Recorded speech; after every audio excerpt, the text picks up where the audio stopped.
খাচ্ছি জালিমদের পক্ষপাতিত্ব করার জন্য। সাহাবা হুজুররা মার খেয়েছিলেন এতিম গরিবদের বাঁচাবার জন্য। আজ আমরা মার খাচ্ছি এতিম গরিবদেরকে যারা লুটছে তাদের জন্য। সাহাবা হুজুররা মার খেয়েছিলেন এই জমিনে সন্ত্রাস মুক্ত করার জন্য, এই জমিনে নারীদের অধিকার দেওয়ার জন্য, এই গরিবদের অধিকার দেওয়ার জন্য। আজ আমরা মার খাচ্ছি যাদেরকে আমরা ক্ষমতায় আল্লাহ সেই জালিম অত্যাচারী নারী বিদ্বেষীদের হাত থেকে। এ যুবকেরা, তরুণেরা, আজ আমরা ভারতের মুসলমান, এই ভারতবর্ষের পেপার গুলো খুলে দেখো, ভারতবর্ষের মিডিয়া গুলো খুলে দেখো, কম বেশি প্রতিদিন দেখতে পাবে কোনো না কোনো জায়গাতে গরিবের ঘরে বেটিদের উপরে অত্যাচার হচ্ছে। সেই মেয়েটার বয়স হয়তো 3 বছর, তাকেও ছাড়ছে না। সেই মেয়েটার বাচ্চাটার বয়স হয়তো 5 বছর, তাকেও ছাড়ছে না। সেই বাচ্চাটার কন্যাটার বয়স হয়তো 8 বছর, তাকেও ছাড়ছে না। এ ভারতের মুসলমান, অন্যকে কি করছে আমার দেখার দরকার নাই। মুসলমান তো তারা, নবীর উম্মত তো তারা, যারা দুনিয়াকে কাঁপিয়ে দিয়েছে, দেখিয়ে দিয়েছে নারীদের উপরে জুলুম হলে তাদের বিরুদ্ধে একদিন নয়, দুদিন নয়, বছর বছর পর্যন্ত লড়াই করেছে যে জাতি, ওই জাতিকেই তো বলা হয় মুসলমান। এ যুবকেরা, তরুণেরা, আজ আমরা এত খারাপ হয়ে গেলাম, আমরা নারীদের ইজ্জত বাঁচানো তো দূরের কথা, আজকে দুঃখের বিষয় আমরা তাদেরকেই সাপোর্ট করছি যারা ক্ষমতার জোরে টিকে রয়েছে, আর তাদের চামচাগুলোই নারীদের উপরে জুলুম করছে, তাদের আমরা গোলামি করতে লেগেছে। এই গোলামি এমন জায়গায় পৌঁছে গেল, এই গোলামি এমন জায়গায় পৌঁছে গেল, পুরো ভারতবর্ষের জমিনে গত 2 দিন আগে বিহারের মুখ্যমন্ত্রী দেখা যাচ্ছে আমাদের ঘরের এক মেয়ের মুখের কাপড় ধরে টানছে। কেমন লাগলো দেখতে? খুশি তো? আমি জানি বিহারের মুখ্যমন্ত্রী হয়তো প্রকাশ্যে মুখের কাপড় ধরে টানে, ও গোপনে আরো কাপড় অনেক কিছু ধরে টানে, ওর চরিত্র খারাপ আমি জানি, ওর কথা বাদ দেন। কিন্তু আপনাদের জিজ্ঞেস করছি যে আপনাদের কেমন লাগলো দেখতে? ভালো লেগেছে তো? বলেন বলেন। কেন? ও জানে যে যার মুখের কাপড় ধরে টানছি এ জাতির পুরুষরা সে ঈমান আর নেই যে ঈমান মুহাম্মদ বিন কাসেমের ছিল। একটা 18 বছরের যুবক এক নারীর উপরে জুলুম হয়েছিল, খবর পেয়ে পুরো আক্রমণ করে ছিলেন তিনি। তাহলে আজকে সেই জায়গায় আমরা এত মুসলমান থাকার পরও আজকে কোথায় যাচ্ছে? বলো, ভাবো ভাবো, কে মাথা ঢাকবে, কে মুখ ঢাকবে, কে বুক ঢাকবে, কে আরো কিছু থাকবে, সেটা তার স্বাধীনতা। কেউ যদি প্রকাশ্য মুখ খুলতে পারে তার চরিত্রে আরো গোপনে অনেক কিছুই খুলতে পারে, এটা ভাবাটা স্বাভাবিক, তাই তো নাকি? কিন্তু সব কথা যাক, আমি আপনাকে প্রশ্ন করছি, এই অসভ্যতা এত মাথায় উঠলো কি করে? এতে কি আমাদের দোষ আছে? না না, শুধু বাংলালে তো বলছি না, টোটাল মুসলিম সমাজকে বলছি, আমাদের দোষ আছে না না? এখনো শুধরান, এখনো সময় আছে।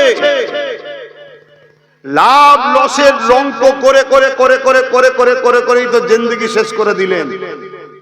অঙ্ক সব বন্ধ করুন, একটাই কথা, যে আমার নয় আমি তার নয়, এই অঙ্ক করতে শিখুন।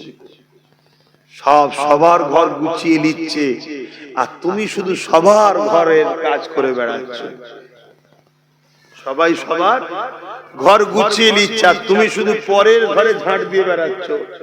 তোমার ঘরটালে কখন তুমি ভাববে?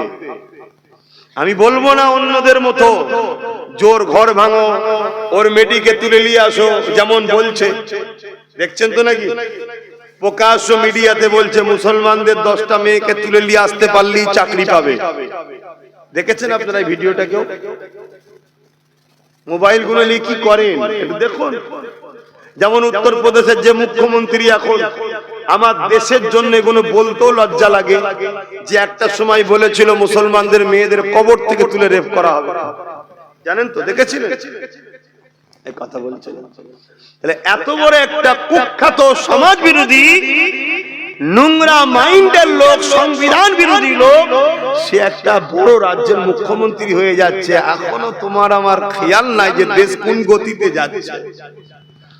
তুমি এখন, আমি এখন ওই হাতির দেখানো দাঁত যারা দেখাচ্ছে সেকুলারের নামে, তাদের পিছনে এখনো ছুটছি তুমি আমি বলছি না তুমি কমনাল হও, কারণ ইসলামে কোনোদিন গোলামির জায়গা নয়।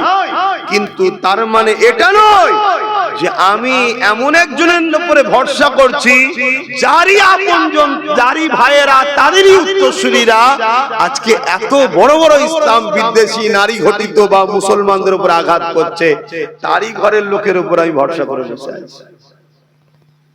কি অসুবিধা হচ্ছে ভাবো। আসেন আমি আমার জায়গায় ফিরে যাচ্ছি। আল্লাহ নবী অনেক কষ্ট করেছিলেন এই সমাজে নারীদের ইজ্জতকে বাঁচাবার জন্য। এই জমিনে যখন মানুষ এক আল্লাহকে মানত না, 360টা নকল খোদাকে উপাসনা করত, তারা নারীদের ঘরে জন্তু জন্তু পুঁতে দিত। আল্লাহ নবী এসে তাদেরকে বুঝাতে লাগলে, এ মক্কা মানুষেরা, এ এলাকা মানুষেরা, এই রোমের মানুষেরা, পারস্যের মানুষেরা, এই পৃথিবী মানুষেরা, কেন তোমরা নারীগুলোকে এত অবহেলা করো? কেন তোমরা নারীগুলোকে জন্তু মুতে দাও? তারা বলতে লেগেছিল নারীরা হলো অশুভ, নারীদের বাঁচার কোনো অধিকার। নবী বলেছিলেন না, নারী অশুভ নয়, নারী হলো সেই জিনিস আল্লাহ বা কন্যা সন্তানদের এত নিয়ামত করেছে। কারো ঘরে প্রথম কন্যা সন্তান হয়, এর মানে ওই নারীর বাবাকে মহান স্রষ্টা আল্লাহ জান্নাতে সুসংবাদ দেয়।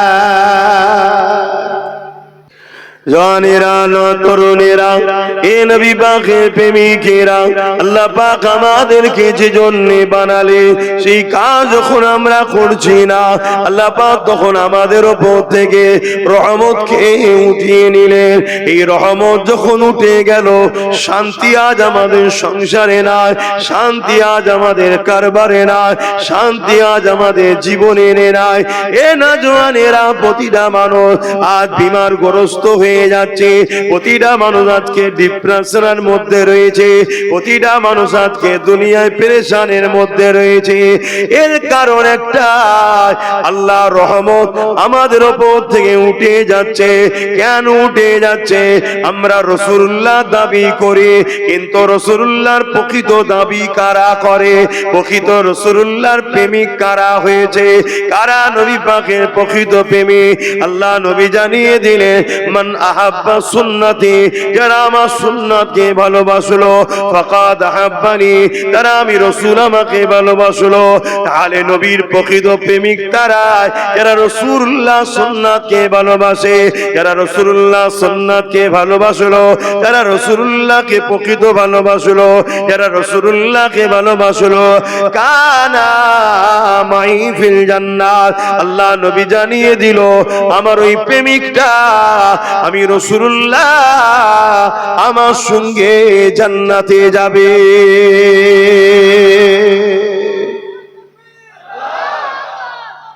আল্লাহ জিন্দাবাদ, আল্লাহ। তাহলে নবীর প্রেম ছাড়া তো নাজাত নাই, না দুনিয়ায় কামিয়াবি না আখিরাতে কামিয়াবি। তা নবীর প্রেমিক প্রকৃত কে? রাসূল বলছে যে আমার সুন্নতকে মানে।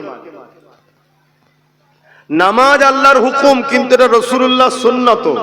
সুন্নাত বলতে নবী যেটা করে, এটা যেমন আমাদেরকে আদায় করতে হবে।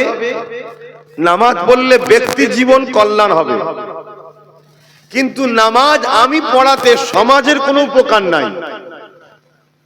বলুন, আমার নামাজ পড়াতে সমাজের কিছু উপকার হবে? আমার কথা বুঝছেন তো নাকি, না ভুল বুঝছেন? আবার আমি নামাজ পড়াতে যারা পড়েনে তাদের কি উপকার হলো? এটা আমার ব্যক্তি জীবনের কল্যাণ। আমি নামাজ পড়েছি, আল্লাহকে সেজদা দিয়েছি, এটা আমার ব্যক্তি জীবনের কল্যাণ। কিন্তু এই সমাজে যদি এতিমের পাশে আমি দাঁড়াতাম, এই সমাজে যদি এমন আইন করা যেত এতিমের উপরে জুলুম হবে না,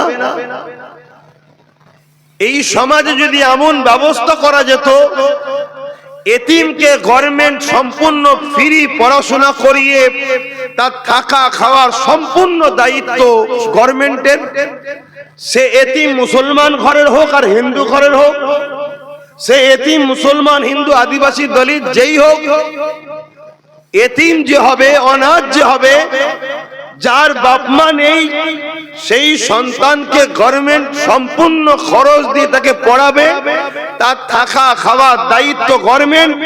এমন যদি একটা সমাজ ব্যবস্থা আমরা করতে পারতাম, তাহলে এই সমাজের এতিম গরিবগুলো, অনাথগুলো, তাহলে তারা কিন্তু শিক্ষা পেত। শিক্ষা যখন পেত তারা সমাজ বিরোধী তৈরি হতো না, তারা বড় বড় জায়গায় প্রতিষ্ঠিত হতো। তাদেরকে এই সবার লাথি খেয়ে, সবার বেউজ্জতি হয়ে আল্লাহর সৃষ্টিকে তাহলে অপমান লাঞ্ছিত হতে হতো না। আমার নবী এতিমের পাশে দাঁড়িয়েছে না দাঁড়ায়নি? কথা বলুন। তখন ছিল বাইতুল মাল, নবী একটা ফান্ড করেছিলেন, সেই ফান্ড থেকে সম্পূর্ণ এতিমদেরকে দেখা হতো। এখন রাষ্ট্রীয় সিস্টেম তৈরি হয়েছে, তাহলে রাষ্ট্রের তো উচিত এতিমকে দেখবে। রাষ্ট্র বলতে কি? আমরা তো জনগণ, তো তাহলে জনগণ, আমাদের তো দায়িত্ব। এবারে এই সমাজে কে এতিমের কথা ভাববে না ভাববে তার বিষয়। তুমি উম্মতে মুহাম্মাদি দাবি করো, তোমার রাসূলের সুন্নাত হলো এতিমকে ভালোবাসা, তাহলে তুমি এতিমের পাশে জন্য কি করলে বলো? আজকে তুমি বাপ, আমি বাপ, কাল আমি চলে যাব, আমার ছেলে এতিম হয়ে যেতে পারে। তুমি চলে যাবে, তোমার ছেলে এতিম হয়ে যেতে পারে।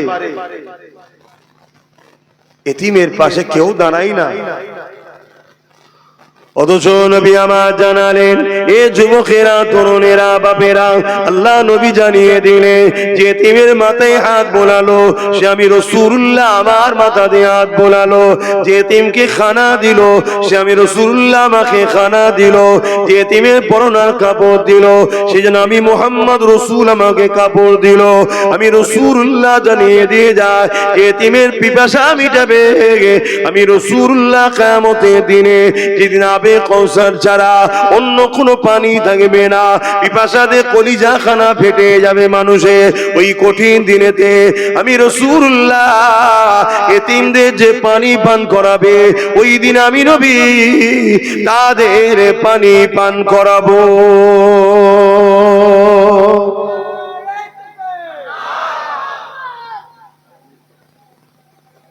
আপনাদের মহল্লা এই শীতের বেলা চলে যায়।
আল্লাহ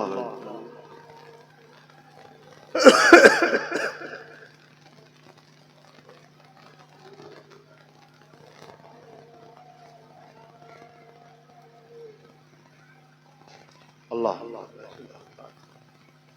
ওসিলাতুল ফজিলাত ওয়া সুবহানাল্লাহ লা ইলাহা ইল্লাল্লাহ। এটাও কি মহল্লায় নাকি?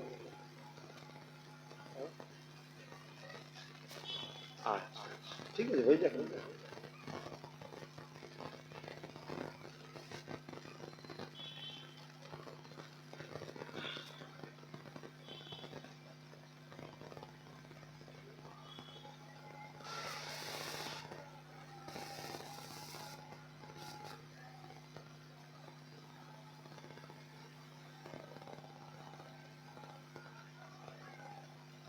আল্লাহ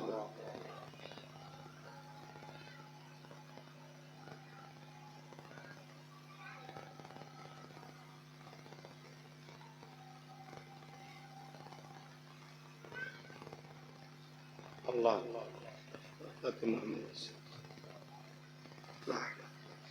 দুরূদ শরীফ আল্লাহুম্মা সাল্লি আলা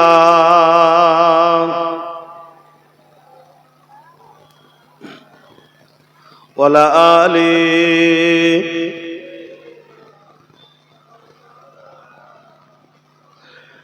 প্রেম আগুনে জ্বলে মরি ও হে রাব্বানা, আমি যারি প্রেমের পাগল সে তো মদিনায়। আমি যারি প্রেমের পাগল সে তো মদিনায়। মন পাখিরে বলি তোরে উড়ে যা তুই সেই শহরে। মন পাখিরে বলি তোরে উড়ে যা তুই সেই শহরে। যেই শহরে গেলে পরে, যেই শহরে গেলে পরে মিটবে মনের বেদনা। আমি যারি প্রেমের পাগল সে তো মদিনায়। আল্লাহুম্মা সাল্লি আলা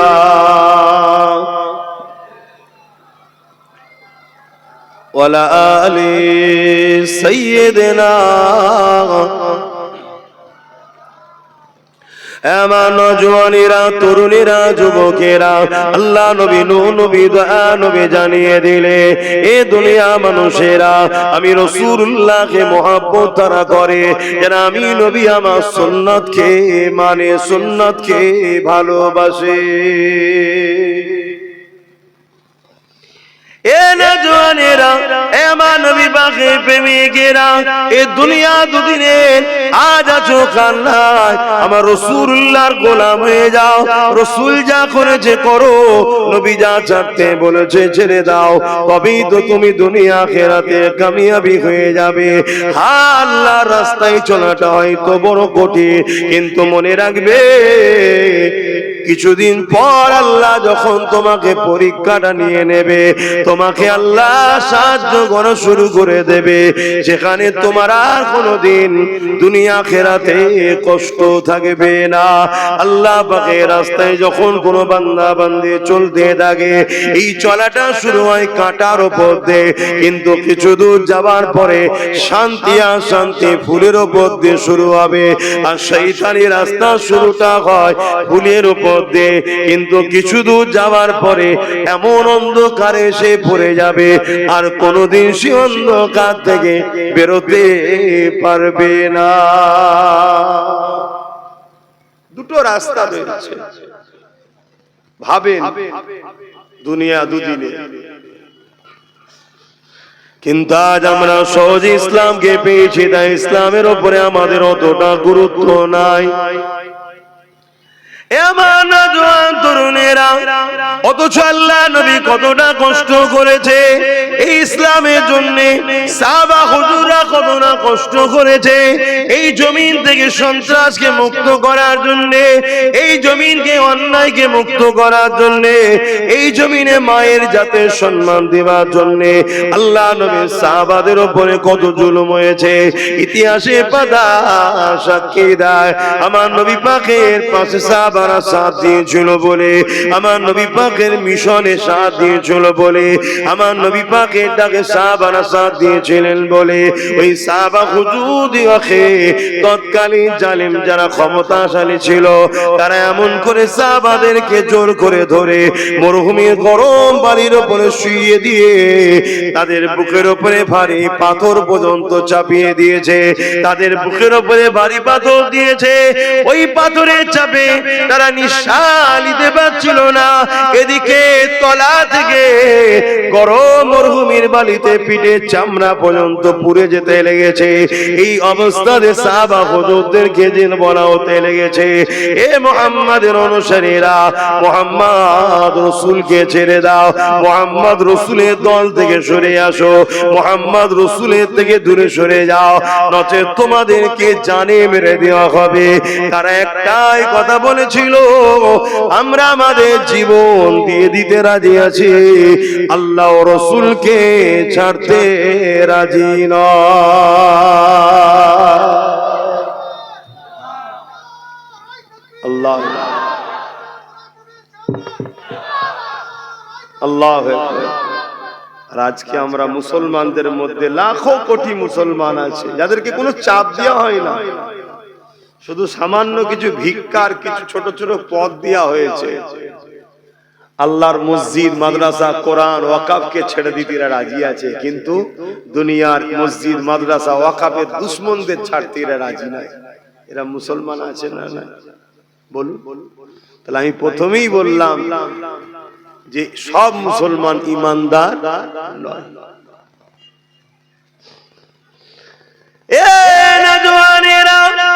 সেদিন কোন কষ্ট সাহাবা হুজুররা করেছিলেন এই জমিনের উপরে ন্যায়কে প্রতিষ্ঠিত করার জন্য, এই জমিনের উপরে অন্যায়কে মিটাবার জন্য সাহাবা হুজুরদের উপরে কত জুলুম হয়েছে। আমার নবী পাকের সাথে সাথ দিয়েছিলেন হযরত খুবাইব রাদিয়াল্লাহু তাআলা, হযরত খাব্বাব রাদিয়াল্লাহু তাআলা। তিনাকে জালিম খ্রিস্টান বাদশা ধরে নিয়ে গেছে, নিয়ে গিয়ে বন্দী করে বলতে লেগেছে, এ খুবাইব, এ খাব্বাব, মুহাম্মদ রাসূলকে ছেড়ে দাও, মুহাম্মদ রাসূলের দল ছেড়ে দাও, মুহাম্মদ রাসূলের সাথ দিও না, আমাদের দিকে চলে আসো, তোমাকে অনেক পুরস্কার দেওয়া হবে, অনেক সম্মানিত করা হবে। আল্লাহ নবীর সাহাবী হযরত খাব্বাব রাদিয়াল্লাহু তাআলা তিনি বলতে লেগেছে, জালিম তোমরা যতই চেষ্টা করো না কেন আমরা জুলুমের সাথ দিতে পারবো না। কেন আমার আল্লাহ আজ জালিমদের সাথে নাই, আমার আল্লাহ মজলুমদের সাথে আছে। তোমরা জালিম, তোমাদের সাথে আমরা সাথ দিতে পারবো না, কারণ এই দুনিয়া দুদিনে আজ আছে কাল নাই। জালিমের সাথ যদি দিই আল্লাহ পরকালে জালিমদের সাথে জাহান্নামে দেবে, এই জালিমদের সাথ আমরা দিতে পারবো না। এই কথা শুনে জালিমরা হযরত খাব্বাব রাদিয়াল্লাহু তাআলা হুজুরকে আগুন তৈরি করেছে, ওই আগুনে হাত পা বেঁধে দিয়ে ওই আগুনের উপরে কোমরের অংশটা বসিয়ে দিয়েছে, ওই আগুনে কোমরকে পোড়াতে লেগেছে, ওই কোমর থেকে পানির মতো রস বেরোতে লেগেছে, গোস্ত চর্বি গলে গলে রস বেরোতে লেগেছে, ওই রসেতে আগুন নিভিয়ে যায়, আবার জালিমরা আগুন ধরায়, আবার খাব্বাব হুজুরকে নিয়ে যে বসায়। এ যুবক রে, অনেক কষ্ট করে ইসলাম এসেছে, অনেক কষ্ট করে ইনসানিয়াত এসেছে, অনেক কষ্ট করে মসজিদ মাদ্রাসা হয়েছে। আজ তোমার আমার গাফলতির জন্য, তোমার আমার ভুল পদক্ষেপের জন্য আজ আল্লাহর ঘরকে জালিমরা মিটিয়ে দিচ্ছে, আজ বুলডোজার দিয়ে মাদ্রাসা মিটিয়ে দিচ্ছে।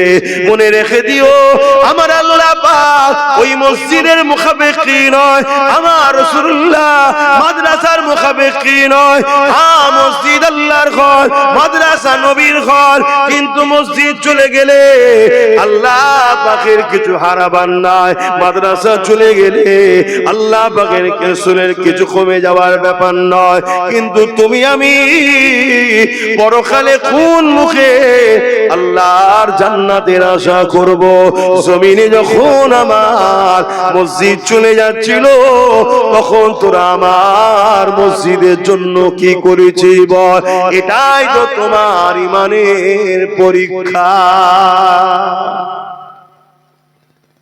প্রশ্ন করবে না করবে? কথা বলে। আজকে কোন একটা গ্রাম যদি জালিম নেতাদের হাত থেকে ফসকে যায়, নেতা দেখে ওই এলাকার লোককে জিজ্ঞেস করে না করে না? বলো বলো, ফসকে গেল, তোরা কি করলি, চল তুই বাদ।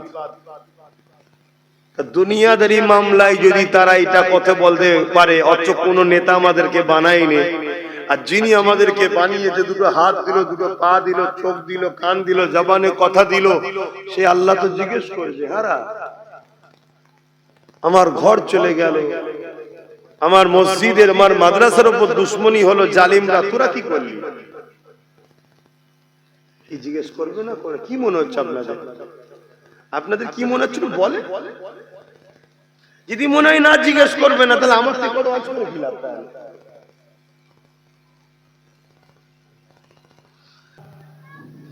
যুগে যুগে নারীদের ওপরে জুলুম হয়েছে, আর নারীদেরকে ইজ্জত সম্মান ইসলাম দিয়েছে। জোরে বলুন সুবহানাল্লাহ। কিন্তু আজকে এই ভারতবর্ষের বুকে এমন কথা শোনা যাচ্ছে, ইসলামের সম্বন্ধে মিথ্যাচার, এমনও শোনা যায় ইসলাম রেপ করা নাকি কোনো খারাপ বিষয় না। শোনা যায় না? এটা এই যে মিথ্যাচার ইসলামের উপরে, এর কারণে আগামী দিন সর্ব জায়গায় মুসলিম পুরুষ তোমরা চারিদিকে মার খাবে। কেন এই মিথ্যাচার এমন ভাবে ছড়ানো হবে, মুসলমান দেখলেই পিটবে। কথা বলতে ঢুকছে, এটা একটা প্ল্যান তৈরি করা হচ্ছে। যেমন আমি গতকালকে দেখলেন উড়িষ্যাতে অনেক জায়গায় বস্তিতে আগুন ধরিয়ে দিয়েছে, দেখেছেন? দেখেছেন কি বলবেন? এগুলো খবর রাখেন না? এই আগুন ধরানোর পিছনেও একটা কথা উঠছে, এটা আমি অনেক আগে থেকে জানতাম। কেউ একজন কিছু করবে, আমি অনেক আগে বলেছিলাম মুসলিম সমাজের মধ্যে এমন কিছু লোককে দিয়ে এমন কিছু কাজ করানো হবে যার দ্বারা পুরো মুসলিম সমাজকে চারিদিকে টার্গেট করা হবে। এটা অনেক আগে বলেছি। আজকে সেই জায়গাতে মুসলিম যেখানে থাকে সেসব বস্তিগুলো আগুন ধরিয়ে দেওয়া হচ্ছে, আর তাদেরকে একটা বিশেষ স্লোগান দিয়ে তাদের উপরে জুলুম করা হচ্ছে। আগামীতে আরো বাড়বে। আর এই সব কিছুর পিছনে কারণ একটাই, আমরা রসুল ভোলা হয়ে গেছি। আপনি ভাবেন এখানে রসুল ভোলা শুধু কি আছে? হ্যাঁ, আমাদের যে কাজ আমরা সে কাজ ছেড়ে দিয়েছি। আমাদের কাজটাই হলো নায়ের সাথ দিয়া জুলুমের বিরোধী করা, কিন্তু আমরা এতদিন করছি কি? জুলুমের সাথ দিচ্ছি, নায়ের বিরোধী করছি। করেছি না করিনি? আজ নাই আলহামদুলিল্লাহ অনেক বাপ ভাই মা বোন পরিবর্তন হচ্ছে, নবী বংশের আওলাদ নওসাদের সাথ দিচ্ছে, এটা ভিন্ন বিষয়।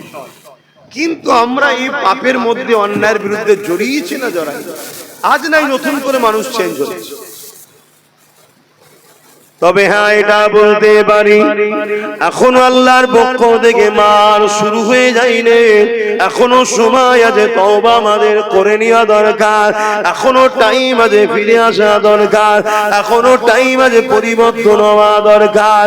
এ না জওয়ানেরা, তরুণেরা, আমার নবী পাকের প্রেমিকেরা, আরে আমার নবী সাহাবারা নবীকে কেমন মহব্বত করেছে, ওই মহব্বত তোমাকে আমাকে করতে হবে।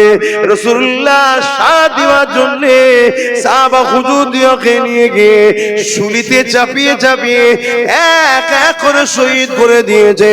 শত শেষে আল্লাহ নবীর সাহাবী হযরত খুবাইব রাদিয়াল্লাহু তাআলা তিনাকে শুলির কাছে নিয়ে এসে বলতে লেগেছে, এ খুবাইব, এবারে তোমাকে শুলিতে চাপানো হবে, এখনো সময় আছে, মুহাম্মদ রাসূলুল্লাহকে ছেড়ে দাও। আরে আমার রাসূলুল্লাহকে কেন ছাড়তে বলছে? আমার রাসূল ছিল জালিমদের বিরুদ্ধে আর খুবাইব ছিল রাসূলুল্লাহর সাথে, তার মানে নবী জালিমদের বিরুদ্ধে, সেই রাসূলুল্লাহ সাথ দিয়েছে বলে এই খুবাইব হুজুরের উপর জুলুম হতে লেগেছে। আজ তোমাদেরকে বলে দিয়ে যাচ্ছি, তুমি আমি যদি ন্যায়ের পক্ষে সাথ দিই, ইনসাফের পক্ষে সাথ দিই, মানবতার পক্ষে সাথ দিই, গরিবের পক্ষে সাথ দিই, এক কথায় নবীর গোলাম হিসাবে আমি আব্বাস সিদ্দিকী যে লড়াই লাভ নিয়েছি, ওই লড়াইয়ে যদি তুমি সাথ দাও, তোমার উপর জুলুম অত্যাচার হবে, কিন্তু এই জুলুমকে তোমাকে সহ্য করতে হবে। এই জুলুম থেকে খাবলে গেলে হবে না, এই জুলুম থেকে পিছিয়ে গেলে হবে না, কেননা প্রত্যেকটা অন্ধকারের পরে অবশ্যই একটা আলো রয়েছে। রাত হয়েছে বলে খাবলে গেলে হবে না, অপেক্ষা করো, সময় আসলে অবশ্যই আলো ফুটবে, দিন হবে। ঠিক তেমনি আল্লাহ কোরআনে জানিয়েছে, এ আমার বান্দা বান্দিরে, কষ্টের পরে আমি আল্লাহ তোমাদের শান্তি দেব।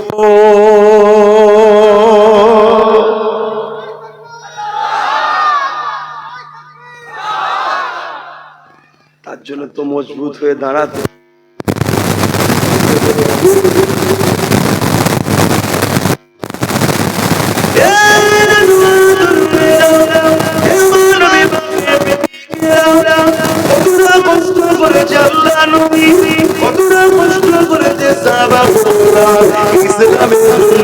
যখন আমার আল্লাহ পাক জিবরাইল মারফতে আমার রাসূলুল্লাহকে বলে দিয়ে, এ আল্লাহ পাকের নবী, আপনি নবী হুজুর, আপনি আজকে রাতে হিজরত করে এলেন, কেননা জালিমরা আপনাকে শহীদ করে দিবার জন্য তারা মিটিং করে নিয়েছে। এই সময় হযরত জিবরাইল এসে আমার রাসূলুল্লাহকে জানিয়ে দিলেন, আপনি হিজরত করে এলেন। এই যুবকেরা, তরুণেরা, আমার রাসূলুল্লাহকে হিজরত করতে হয়েছিল, কিন্তু আমার নবী পাক ঘর থেকে বেরোবার আগে 40 জন জালিম আমার রাসূলুল্লাহর ঘরকে ঘিরে ফেললো। 40 জন লোক মারলে আমার রাসূলুল্লাহ ঘরকে ঘিরে ফেলেছে। অনেক বড় কথা, আমার নবী পাক কিভাবে বেরিয়েছে আপনারা সবাই জানে। ওখান থেকে রাসূলুল্লাহ রওনা দিয়ে রাসূলুল্লাহর সাথে কে ছিল? হযরত আবু বকর সিদ্দিক ছিলেন। রাসূলুল্লাহর সাথে যেতে লেগেছে।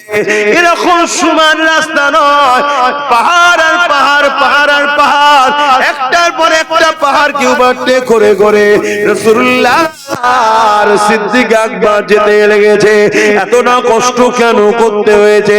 কি জন্য নবীর উপরে এত জুলুম হলো? নবী ইনসাফের পক্ষে ছিল, নবী মানবতার পক্ষে ছিল, নবী গরিবের পক্ষে ছিল, নবী নারীর অধিকারের পক্ষে ছিল, নবী সন্ত্রাসদের বিরুদ্ধে ছিল, নবী জালিমদের বিরুদ্ধে ছিল। নবী এমন করে এই জমিনের উপরে সভ্যতা, ইনসাফ, ইনসানিয়াত প্রতিষ্ঠিত করতে চেয়েছিল। তাই রাসূলুল্লাহর বিরুদ্ধে তৎকালীন জালিম শাসকরা লেগেছিল। এই যুবকেরা, তরুণেরা, একটা সময় দেখা যায় আল্লাহ নবীর নূরের কদম থেকে রক্ত বেরোতে লেগেছে, পাথরের কোনার আঘাত লেগে। সিদ্দিক আকবর তখন বলতে লাগলেন, ইয়া রাসূলুল্লাহ, হাবিবাল্লাহ, আপনি আমার পিঠ মুবারকে উঠুন, আমি আবু বকর আপনাকে পিঠে করে নিয়ে মদিনা ইয়াসরিবে পৌঁছে দেব। কোন জায়গায় বলছে? যেখানে এরকম সোজা রাস্তা নয়, পাথরে কোন রকম ধরে আটকে উটকে করে উঠতে হচ্ছে। এই পাহাড় পার করে আবার নেবে আবার একটা পাহাড়, এই পাহাড়ের রাস্তায়। তখন এত গাড়ি যাবার পাহাড়ে যে রাস্তা করে ছিল না, কাঁটা যুক্ত গাছ ভর্তি, যেখানে একবার পা স্লিপ হলে পুরো নিচয়। এরকম একটা পথের উপরে আবু বকর সিদ্দিক নিজে চলছে, তিনারও পা দিয়ে রক্ত বেরোচ্ছে। সেই অবস্থাতে হুজুরকে বলছে, হুজুর আপনি আমার পিঠে আসুন, এই সুযোগটা আবু বকরকে দিন। কিয়ামত দিন আল্লাহ বললে আমি তো বলবো, আল্লাহ আবু বকর আপনার হাবিবকে পিঠে তুলে নিয়ে ঘুরেছে। জোরে বলুন সুবহানাল্লাহ। ভাবু মোহব্বত কাকে বলে। আর আমার রাসূলের উপরে এই জুলুমটা কেন? নবী অন্যায়ের বিরুদ্ধে ছিল, জালিমের বিরুদ্ধে ছিল।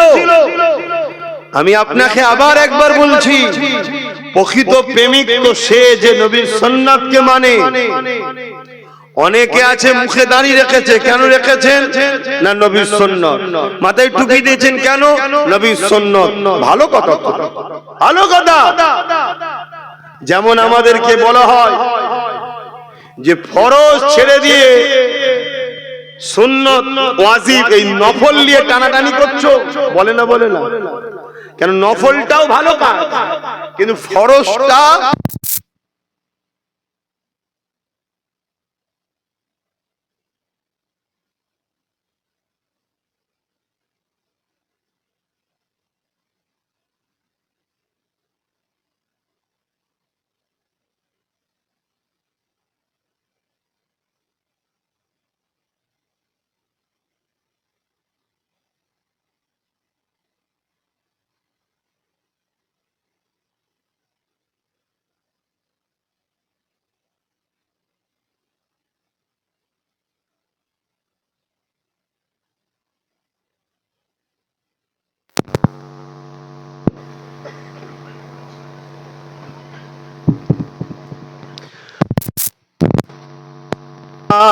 সাল্লি আলা, পড়েন পড়েন, ওয়ালা আলি।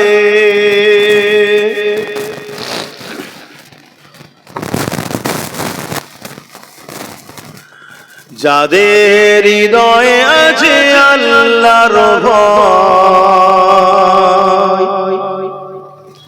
তারা কবু নবী ভুলে যায় না। আল্লাহর প্রেম ছাড়া এই দুনিয়ায় কারো কাছে কোনো কিছু চাই না। যাদের হৃদয়ে আছে আল্লাহর ভয়, তারা কবু নবী ভুলে যায় না। আল্লাহ প্রেম ছাড়া এই দুনিয়ায় কারো কাছে কোনো কিছু চাই না। রাতের আঁধারে যারা সিজদাতে রয়, দু চোখের আঁসুতে নদী যেন বয়। রাতের আঁধারে যারা সিজদাতে রয়, দু চোখের আঁসুতে নদী যেন বয়। ছলনা ঘাচানি যত আসো, ছলনা ঘাচানি যত আসো, পিছনে ফিরো তাকায় না। যাদের হৃদয়ে আছে আল্লাহর ভয়, তারা কবু নবী ভুলে যায় না। আল্লাহ প্রেম ছাড়া এই দুনিয়ায় কারো কাছে কোনো কিছু চাই না। দিন কায়েমের পথে যারা অবিচল, তারা হলো আল্লাহর প্রিয়জন। দিন কায়েমের পথে যারা অবিচল, তারা হলো আল্লাহর প্রিয়জন। বাতিলের কাছে যারা হার মানে না, বাতিলের কাছে যারা হার মানে না, সংগ্রাম করে যায় অমরণ। যাদের হৃদয়ে আছে আল্লাহর ভয়, তারা কবু নবী ভুলে যায় না। আল্লাহ প্রেম ছাড়া এই দুনিয়া কারো কাছে কোনো কিছু চাই না। রাতে আধারে যার সিজদাতে রয়, দু চোখের আঁসুতে নদী যেন বয়। রাতের আধারে যার সিজদাতে রয়, দু চোখের আঁসুতে নদী যেন বয়। চলো না জানি যত আসো, চলো না জানি যত আসো, পিছনে ফিরো তাকায় না যাদের হৃদয়ে আছে আল্লাহর ভয়, তারা কখনো নবী ভুলে যায় না। আল্লাহুম্মা সাল্লি আলা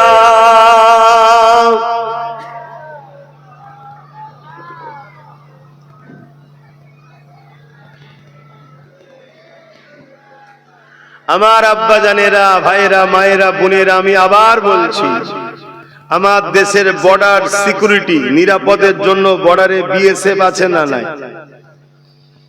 কেন রাখা হয়েছে?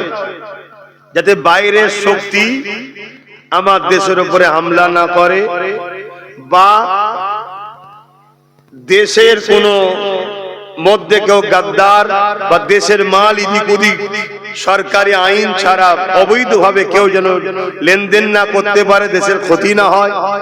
বা সেনা আছে কি জন্যে? যাতে দেশের উপরে কেউ হামলা করলে প্রতিরোধ করবে, তাই তো নাকি? এজন্য তাদেরকে মাইনে দেওয়া হয়, তৈরি করা হয়েছে। তো উম্মতে মুহাম্মাদি, আল্লাহ তোমাকে আমাকে জমিনে পাঠিয়েছে এই কারণে, এই জমিনের উপরে কেউ অন্যায় করলে তাকে দমন করার জন্য। তুমি কেন বুঝছো না? তুমি মনে করেছো আমাকে নামাজ পড়তে শুধু আল্লাহ পাঠিয়েছে, তুমি মনে করেছো আমাকে শুধু রোজা রাখতে আল্লাহ পাঠিয়েছে। এটাই তো তোমার ভুল কনসেপ্ট হয়েছে। নামাজ রোজা যেমন তোমাকে আল্লাহ হুকুম দিয়েছে, ঠিক তেমনি খোদার্থ মানুষকে খানা দিবার হুকুম, আর খোদার্থ মানুষের উপরে কেউ জুলুম করলে তার বিরুদ্ধে লড়াই করার হুকুম আল্লাহ দিয়েছে। জোরে বলো সুবহানাল্লাহ। তাতে তুমি পলিসি তৈরি করতে পারো, বিভিন্ন রুট তৈরি করতে পারো, বিভিন্ন প্ল্যান পরিকল্পনা করতে পারো, কিন্তু মিশন তোমার একটাই হবে, আমি জুলুমকে খতম করব, ন্যায়কে প্রতিষ্ঠিত করব। এটা তোমার কাজ। আর নামাজ ব্যক্তিগত, রোজা ব্যক্তিগত ইবাদত, হজ তোমাকে মালদার করেছে আল্লাহর ঘর দেখে আসো, ব্যক্তিগত। যাকাত আল্লাহ দিয়েছে তোমাকে, এটা শতকরা গরিবকে 2.5 টাকা দিতে হবে, এটা তোমার কাজ। কিন্তু আল্লাহ যেমন রাসূল টুপি পরেছে, তুমি পড়ছো, 10 দোকান বিছিয়ে খাচ্ছ, খাও, কিন্তু যেমন ফরজ নামাজ আর নফল নামাজ দুটো এক নয়, কিন্তু দুটোই ভালো কাজ। ফরজের গুরুত্ব অনেক বড়, নফল অনেক ছোট। নফল যদি ছেড়ে যায় তবুও অনেক গুঞ্জাইশ কনসেশন আছে, কিন্তু ফরজের জন্য কিন্তু অনেক কড়া আইন আছে, তাই তো নাকি? ঠিক তেমনি 10 দোকান বিছিয়ে খাওয়াটাও সুন্নাত, তারপরেও যদি ছেড়ে যায় একটা সুন্নাত, তুমি নেকি পেলে না। কিন্তু আমার রাসূলুল্লাহর অনেক বড় সুন্নাত হলো সন্ত্রাস জালিম শাসকদের বিরুদ্ধে যুদ্ধ করে ওই সমাজের মানুষকে জালিম নেতাদের হাত থেকে বাঁচানো, এটা নবীর সুন্নাত। জোরে বললেন না সুবহানাল্লাহ? এইটা কি করবে বলো? সেই জায়গায় উম্মতে মুহাম্মাদি টুপি পরে দাড়ি রেখে জালিম শাসকের সঙ্গে সাথ দিয়ে বলছে আমি নবী সুন্নত রেখেছি। সুন্নত রেখেছে না উম্মতকে বোকা বানাবার জন্য রেখেছে, ভাবা দরকার। যদি সুন্নতের প্রকৃত দরদি হতো, যেমন ফরজ ছেড়ে নফল টানাটানি করতো না, ফরজটাও আদায় করতো, নফলটাও করতো, ঠিক না বেটি? তাহলে রাসূলুল্লাহর বড় সুন্নত হলো জালিমের বিরুদ্ধে লড়াই করা। রোমের বিরুদ্ধে রাসূলুল্লাহ লড়াই করেছে, পারস্যের বিরুদ্ধে লড়াই করেছে। কেন? এরা সব ছিল অত্যাচারী, স্বৈরাচারী, মানব সুরাতে পশুর নাই জালিম শাসক ছিল। আল্লাহ নবী তাদের বিরুদ্ধে লড়াই করেছে। হে উম্মতে মুহাম্মাদি, নিজের জায়গা ভুলে গেলে, আজ আমরা লড়াইকে ভুলে গেলাম, আজ অন্যায়ের বিরুদ্ধে লড়াই করা ভুলে গেলাম, ন্যায়ের পক্ষপাতিত্ব ভুলে গেলাম। এই ভুলে যাওয়ার দরুন আমাদের আল্লাহ আমাদের কাছ থেকে সম্মান ইজ্জত মানুষের অন্তর থেকে তুলে দিচ্ছে। তাই আজকে আমরা মানুষের কাছে ঘৃণার পাত্র হয়ে গেছি। সবার মুখে একটাই কথা, মুসলমানকে শেষ করো। কেউ প্রকাশ্য, কেউ ভেতরে ভেতরে। তাই দোয়া করব, তার আগে ছোট্ট একটা কথা বলে যাচ্ছি, একটা উদাহরণ দিচ্ছি। সবাই আমাদের দুশমন, এটা মানেন তো নাকি? সবাই আমাদের মানেন তো? নমুনা বলে যাচ্ছি। একটা হলো প্রকাশ্য, দেখুন বিজেপি সরকার আমাদের ওয়াকফকে আইন করে লিখছে না লাইনে ওয়াকফকে। আর আমাদের রাজ্য সরকার দেখুন মুখে আমাদের দরদি, কিন্তু আমাদের ওয়াকফের আইনকে সাপোর্ট করলো না। দেখলেন তো, সবাই আমাদের দুশমন। বিগত দিনেও যারা ছিল তারা আমাদের দুশমনি করেছে না করেনি? কথা বলুন, হ্যাঁ কি না বলুন। সব সুযোগ সন্ধানী, আমরা বুঝে উঠতে পারলাম না। তো যাই হোক, এই শীতের বেলায় সময় তো কম, বেশি কথা আর বলতে পারছি না, এতটুকুই বললাম। এখন সালাম দেবো, একটুখানি দোয়া করব। যেসব ভাইগুলো দাঁড়িয়ে আছেন, যদি আমাদের হয় কমসে কম দোয়াতে একটু ভেতরে ঢুকে আসবেন, জানি একটু শরীক হন। সালাম পড়ি, ইয়া নবী সালাম।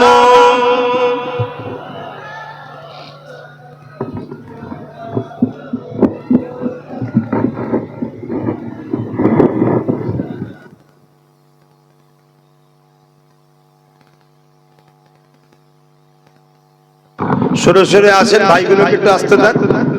আর তো 10 মিনিট 15 মিনিট সময় আছে, একসাথে বসে কমসে কম দুয়ায় শরীক হন।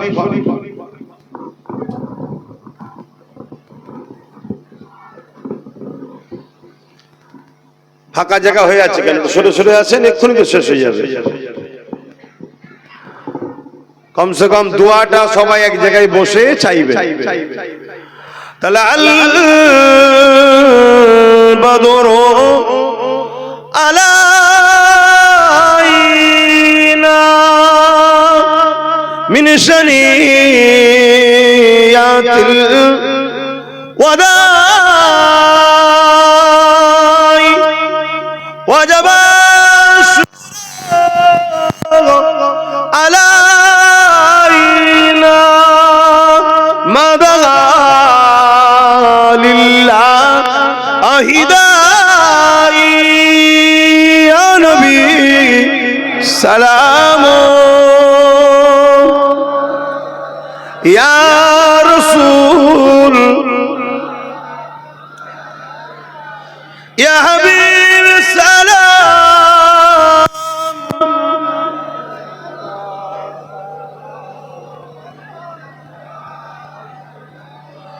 পড়িল আল্লাহ আরো বাণী,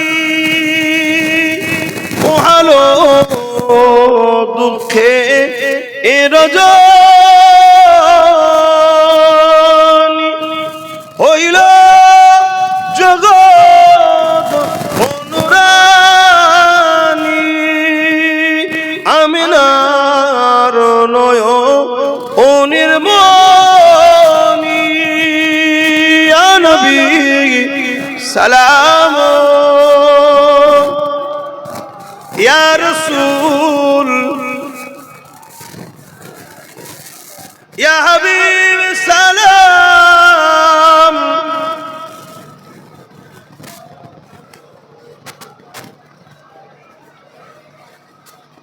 তোমরা ওই কজন উপরে রয়ে গেলে কেন? একই কথা, সবাই নেবে এলো, তোমরা ওই কজন রয়ে গেলে। তাহলে চিন্তা করো, তোমরা যদি আমাদের কথা না শোনো, এটা আমাদের ক্ষতি না তোমাদের ক্ষতি? কোনটা মনে হচ্ছে? আমার ক্ষতি হবে মনে হচ্ছে? তোমাদের ক্ষতি হবে। আমার কি সমস্যা? প্রত্যেকটা ক্ষেত্রে মনে রেখে দিও, তোমাদেরকে বাঁচাবার চেষ্টা করছি।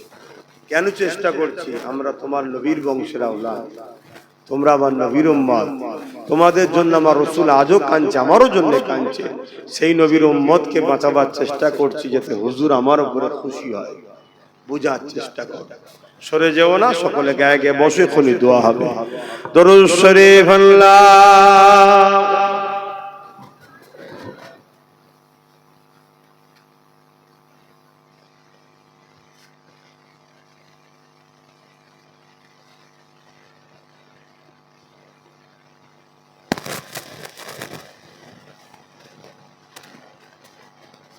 বিসমিল্লাহ শরীফের সঙ্গে 11 বার দরুদ শরীফ, 3 বার সে 10 বার সে ইখলাসি তেলাওয়াত হবে।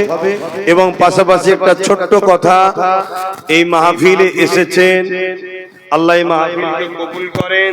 ছেলেরা যাচ্ছে, যার যা খুশি একটু শরীক হন। ছেলেরা যাচ্ছে, যার যা খুশি একটু শরীক হন। আর বাকি তেলাওয়াত করেন সবাই। এখনই দোয়া হবে, কেন নামাজ আছে 4:30-এর মধ্যে শেষ হবে, তারপরে নামাজ আদায় হবে ইনশাআল্লাহ।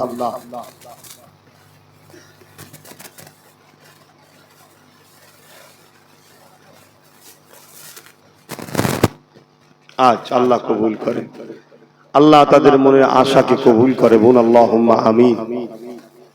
দেন দেন দেন, যার যা খুশি একটু শরীক হন, যার যা খুশি একটু শরীক হন। বিসমিল্লাহির রহমানির রহিম। এই যে আপনাদের ঘরে বললাম, আপনারা সবাই চলে আসলেন, এইটা কতটা যে আপনারা নিজেদের উপকার করলেন এটা আপনারা নিজেরা বুঝতে পারছেন না। যখন মুসলমান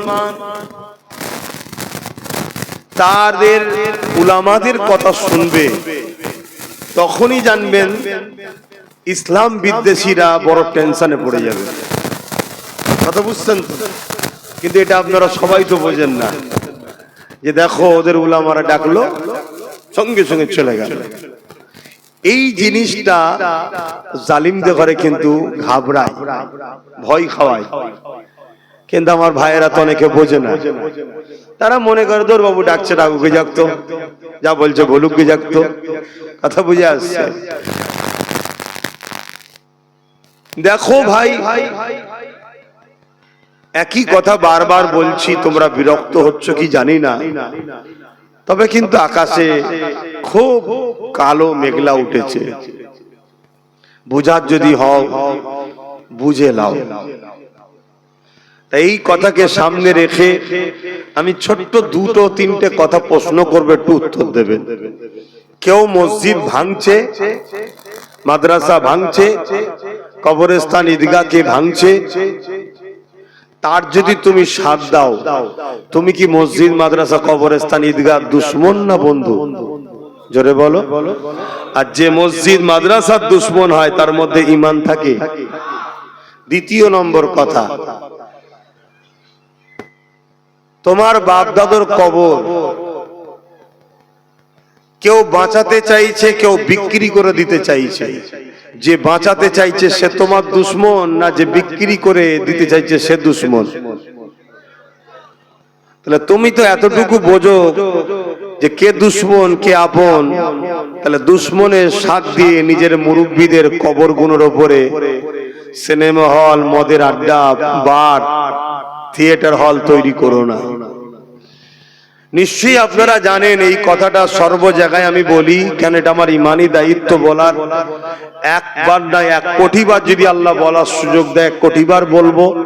কেন্দ্র সরকার একটা আইন করেছে, যে আইন দ্বারা মুসলমানদের ওয়াকফ সম্পদকে নিতে চাইছে। যেমন মুসলমানদের ওয়াকফ আছে, হিন্দু ভাইদেরও সম্পদ আছে, দেওবত্ত সম্পদ, আরো অনেক ধর্মের আছে, তাদের সবটা নিজ নিজ দায়িত্বে সব যেমন ছিল থাকবে। শুধু মুসলমানদের সম্পদটাকে কেড়ে নিচ্ছে। এই কেড়ে নিবার কারণ মুসলমানদের হয়ে বলার কেউ নেই, এক। দ্বিতীয় নম্বর কথা, ভারতবর্ষে একটা মহল তৈরি করা হচ্ছে যেখানে মুসলমানদেরকে দ্বিতীয় ক্যাটাগরির নাগরিক গোলাম হিসাবে রাখবে। যারা গোলাম হিসাবে থাকতে পারবে না তাদেরকে হয় মেরে দেবে, না হয় তাড়িয়ে দেবে, দুটোর মধ্যে একটা। এই সবকিছুর পেছনে রাগ হচ্ছে একটাই, কেন ইসলামের আলোর কাছে অনেক ভণ্ডের ভণ্ডমি শেষ হয়ে যাচ্ছে, তাই অন্য কিছু রাগ নয়। তো এই রকম একটা জায়গায় দাঁড়িয়ে থেকে আমি আপনাদের জিজ্ঞেস করছি, আপনারা বলবেন কেউ যদি বিজেপিকে সাথ দেয়, সাপোর্ট করে, ভোট দেয়, তাহলে বিজেপিকে শক্তিশালী করলো ভোট দেওয়া মানে? তার মানে মসজিদ মাদ্রাসাকে সে ভাঙুক, আপনি সাপোর্ট করলেন, তাহলে তার কি ঈমান থাকবে? ঠিক তেমনি সেই বিজেপির আইনকে যে রাজ্য সরকার মেনে নিয়েছে, তাহলে সেই রাজ্য সরকারকে কেউ যদি ভোট দেয়, তার কি ঈমান থাকবে মনে হয়? তাহলে এই জায়গায় দাঁড়িয়ে থেকে আমি আপনাদের পীরের আওলাদ হিসাবে, নবীর ঘরের সন্তান হিসাবে, নবীর উম্মতকে সঠিক অন্যায় থেকে যেমন বাঁচাবার দায়িত্ব, ন্যায়ের পক্ষ রাস্তাটা দেখাবার দায়িত্ব আছে না নাই? তাই আমাকে কারা সন্তান ও ভাইয়ের মতো ভালোবাসেন, একটু হাত তুলে দেখান। বিশ্বাস করেন? হাত লম্বা করে তুলবেন। বিশ্বাস করেন? আলহামদুলিল্লাহ। যারা হাত তুলেছেন তাদের উদ্দেশ্যে হাত নামান। তাদের উদ্দেশ্যে বলছি, আমাদের রাজনীতির পাওয়ার দরকার আছে, আছে না নাই? তাই আমার ছোট ভাই নওশাদ রাজনীতি করছে, আমি এইদিকে আছি, ও ওইদিকে আছে। আপনাদেরকে খুলে আম বলছি, আপনারা ওর সাথ দেবেন। আমার কথা রাখতে পারবেন? আল্লাহকে সাক্ষী রেখে বলুন, রাখতে পারবেন? কথা দিচ্ছেন তো? হাত লম্বা করুন। যারা হাত তুলতে পারবেন, আমাকে যারা ভালোবাসেন হাত নামান। ভালোবাসার মানুষকে বলার অধিকার আছে না নাই? বাস, বাকি কে কি করবে যে যার কবরে জবাব দেবে। কথা বুঝে আসছে? এটা আপনাদেরকে বলে গেলাম। কেন? আমি আবার একবার বলে যাচ্ছি, কেন্দ্র সরকারকে ভোট দিয়াটাও হারাম, রাজ্য সরকারকেও ভোট দিয়াটা হারাম। কেন? এরা উভয়েই টাকার ইপিট উপিট, এরা ওয়াকাফকে শেষ করে দিচ্ছে, ওবিসি কে শেষ করে দিচ্ছে। ও প্রকাশ্য মুসলমানকে মিটাতে চাইছে, আর এ মুসলমানকে পিছন থেকে বেঁধে রেখে আস্তে আস্তে আস্তে আস্তে শেষ করে দিতে চাইছে। কেন? পশ্চিম বাংলায় মুসলমানদের সংখ্যাটা একটু বেশি, তো এই জন্য পশ্চিম বাংলায় ডাইরেক্ট যদি এসে আমাদেরকে অ্যাটাক করে অসুবিধা আছে। এজন্য প্রথমে হারাম টারাম খাইয়ে আমাদেরকে দুর্বল করেছে, সময় হয়তো এসেছে এবার ওকে নিয়ে চলে আসবে। কথা বুঝে আসছে? হারাম খাদ্য আমাদের ঈমানকে দুর্বল করে, আর এক কোটি লাশ যেমন কোনো কাজে লাগে না, বেঈমান মুসলমান কোনো কাজে আসে না। কথা মাথায় ঢুকলো? পশ্চিম বাংলার ভৌগোলিক পরিস্থিতি অন্য জায়গার ভৌগোলিক পরিস্থিতি আলাদা। এই পশ্চিম বাংলায় একটুখানি বুঝে বুঝে ওই মানে দেখাবো এক, করব এক, এরকম সেকুলার দিয়েই আমাদেরকে শেষ করবে। এই জায়গায় আমি আপনাদেরকে বলবো, কে ভালো কে খারাপ দেখার দরকার নেই। নবীর বংশের আওলাদ নওশাদ সিদ্দিকী রাজনীতি করছে, রাসূলও বলেছে কুরাইশ বংশের ঝান্ডার তলায় তোমরা থাকো, তোমরা ওর সাথ দিও। যারা আমাকে ভালোবাসেন, বলার অধিকার আছে না নাই? আমার ভালোবাসার মানুষকে বললাম, আল্লাহ যদি ওকে ক্ষমতায় আনে, সেই জায়গায় যদি পৌঁছায়, কোনো সুবিধা অসুবিধা হলে আমি জুম্মার দিন দরবারে থাকি, আমার কাছে যাবেন, আমি আপনাদের পাশে ছিলাম, আছি, থাকবো। কিন্তু মনে রাখবেন, ফাইসাল্লা আল্লাহর হাতে। আপনার সাথ দিয়াতে ওর উপকার হবে না ক্ষতি হবে, ওটা জানা আপনার প্রয়োজন নয়। আপনার প্রয়োজন আমি ইসলামের যারা ক্ষতি করছে তাদেরকে কমসে কম শক্তিশালী করতে পারি না। কথা মাথায় ঢুকছে? অনেক ভাই বলবে রাজনীতি আলাদা, ধর্ম আলাদা। আমি তাদের উদ্দেশ্যে আপনাদেরকে একটা কথা বলে যাচ্ছি, আপনারা বলবেন যদি রাজনীতি আলাদা হয়, ধর্ম আলাদা হয়, তাহলে রাজ পাওয়ার দিয়ে মন্দির তৈরি করছে আর মসজিদ ভাঙছে কেন? রাত পাওয়ার দিয়ে গীতা পাঠ করানো হচ্ছে আর কোরআন শেষ হয়ে যাবে বলছে কেন? তাহলে তোমরা কি রাজ ক্ষমতা দিয়ে ভারত থেকে ইসলামকে মুছতে চাইছো? এই অধিকার কি সংবিধান দিয়েছে?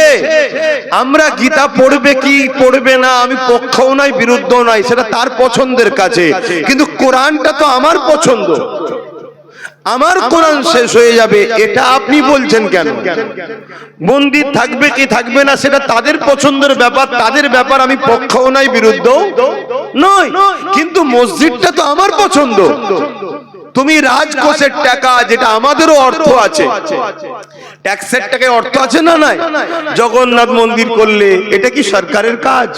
হিন্দু ভাইদের কাজ, তারা তাদের ধর্ম করবে। কথা, 1 টাকা না 1 লক্ষ জগন্নাথ মন্দির হিন্দুরা করতে পারে, আমার কোনো পক্ষে বিপক্ষে কোনো কথা নেই।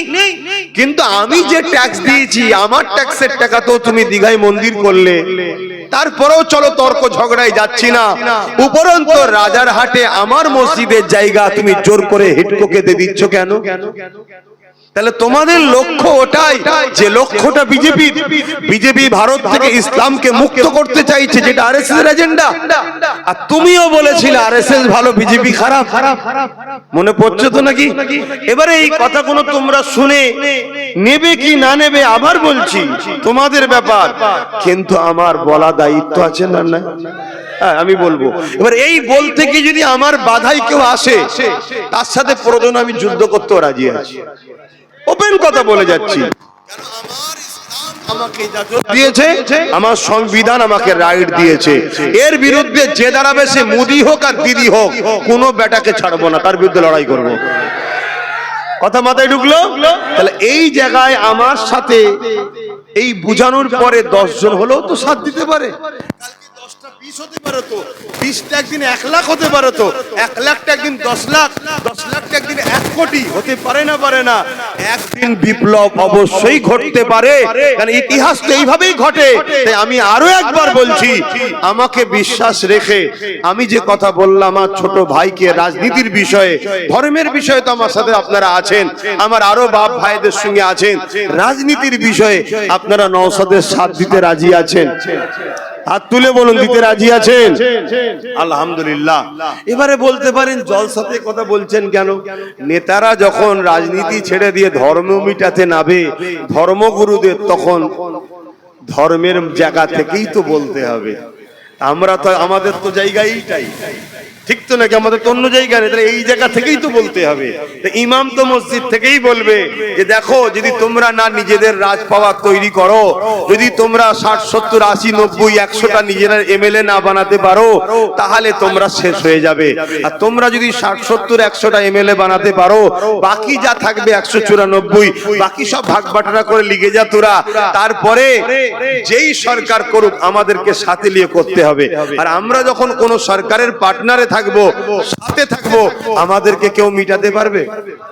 215টা দিয়েছো, 215টাই মমতার, আমাদের নয়। কিন্তু আজকে যদি ওই জায়গায় 100টা আমাদের থাকতো আর 115টা যদি ওর থাকতো, তাহলে একসাথে দল করতে হতো। তাহলে এই যে চেয়ারে বসে আছি, 4টে পায়া, 3টে ওর থাকে, একটা আমাদের থাকলে ওই চেয়ারে বসে বলতে পারতো দিল্লি চলে যাও। এই জন্য আপনাদেরকে বোঝাচ্ছি। আর একটা শেষ কথা, আমার ভয় হচ্ছে, আমি তো চারিদিকে গিয়ে যেটা দেখছি, শুধু মুসলমান নয় অমুসলিমরাও নওশাদের সাথে সাথ দিচ্ছে। আর রাজনীতির নেতা এমনই হওয়া দরকার যে শুধু মুসলমানের নয় জনগণের হবে, যেটা নওশাদের মধ্যে আছে দেখছি। কথা বুঝে আসছে? আমি কিন্তু একটা ধর্মগুরু হিসেবে কথা বলছি, কথা বুঝে আসছে তো নাকি? কিন্তু ও রাজনীতি হিসাবে ওর মধ্যে সর্বধর্মের মানুষের জন্য লড়াই করছে না, করে না? ওটাই হওয়া উচিত, ওটাই হওয়া উচিত। কেন?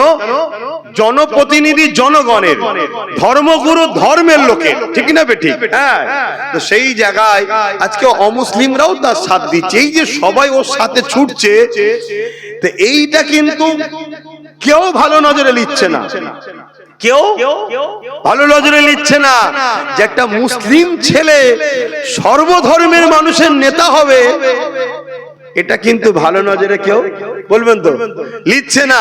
তাই আমার ভয় হয়, হয়তো দেখা যাবে আগামী দিন যাতে ওকে ডাউন করা যায়, এর জন্য অনেক ছোট ছোট মুসলমানদের মধ্যে থেকেই আবার দল করিয়ে দেবে। এলে তুই কিছু টাকা লিজা, একটা দল করলে, এলে তুই লিজা, শুনছেন তো নাকি? কেন? যাতে করে আমরা টুকরো টুকরো হয়ে যাই। টুকরো টুকরো হয়ে গেলে ক্ষতিটা আমাদেরই হবে। এরকম লুবি মুসলমান আছে না নাই? বলুন, আছে না নাই? একটু সাবধান হন। সময় এলে আপনাদেরকে বলবো। একটা কথা বলছি, আবেগে হুঁশ হারিয়ে ফেলো না, জোশ আনো, হুঁশ হারিয়ে নয়। আমরা বড় আবেগী, এই আবেগের জ্বালায় আজকে মুর্শিদাবাদের লোক যেখানে দেখছে সেখানে পিটছে। মুর্শিদাবাদের লোকে দেখার খোঁজ লাও একটু চারিদিকে, শুনছেন তো নাকি? অতএব একটু বুঝে বুঝে। আল্লাহ রসুল বলছে, কেউ পরিবর্তন হয়েছে চট করে বিশ্বাস করতে যেও না, আগে তাকে দেখো। পাহাড় সরে গেছে বিশ্বাস করো, কেউ পরিবর্তন হয়েছে বিশ্বাস চট করে করো না। আমি কারো নিন্দা করছি না, কিন্তু রাসূলুল্লাহর হাদিসটাকেও মাথায় রাখা দরকার আছে না নাই? কেন আমাদেরকে দেখতে হবে হঠাৎ করে একটা লোক এখানে ওখানে ওখানে ওখানে চারিদিকে ডাল দিয়ে ঘুরে হঠাৎ করে সে এসে বলল আমি মুসলমানদের দরদি, একটু আমাদের ভাবা দরকার আছে না নাই?